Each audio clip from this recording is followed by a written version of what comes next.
Yep. So this is a little bit interesting. I've got my car covered back up again. I think after today, though, I'm going to toss out this this plastic. I'm not going to need it. Today is the day I do the inner fender walls. I've got what is this? I think it's 350, as you can tell by that 3 and the 5 and 0. Yeah.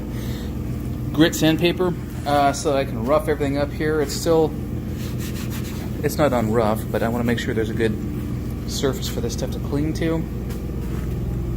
Same thing back here. Couldn't give a holy crap if there's any overspray there because the stuff I'm using is black. I've got this in the engine bay actually. Really, what's the word I'm looking for? Double covered. Cat broke through that stupid thing, and so I covered it up with a different piece of plastic plus the old one there. Same thing here. I'll be roughing that up here in a few minutes, and same thing there. And I will get right to it.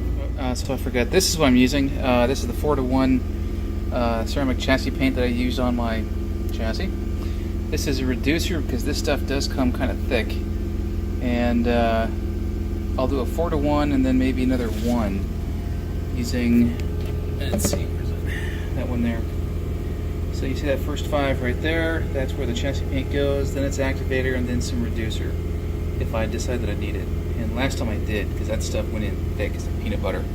So we'll see. Yep. So it was about, 34 degrees, 35 degrees overnight. Now it's just under 55. It's nice. And I'm done. The fender walls.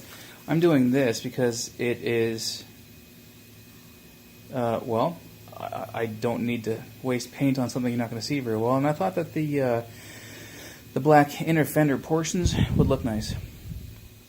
Did a good job too. This stuff spread on a little bit more thickly than I would have liked, but I reduced it, and it looks good. I don't have any runs or drips.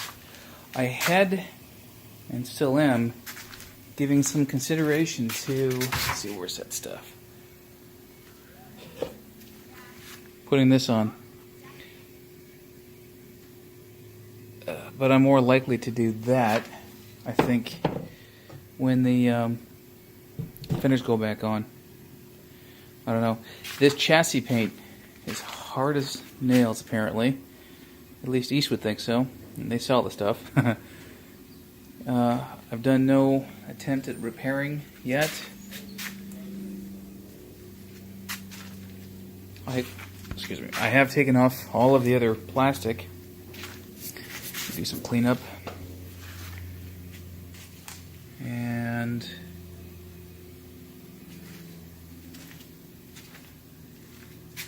overspray. Yep.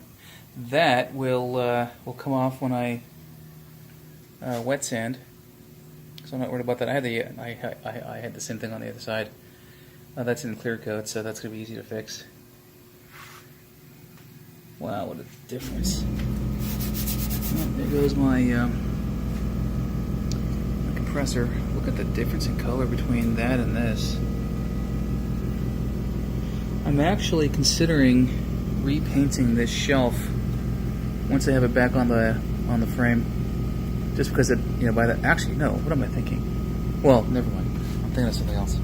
Different plan. Yep. And the other side looks pretty darn good. Here's the trunk. There's my shadow.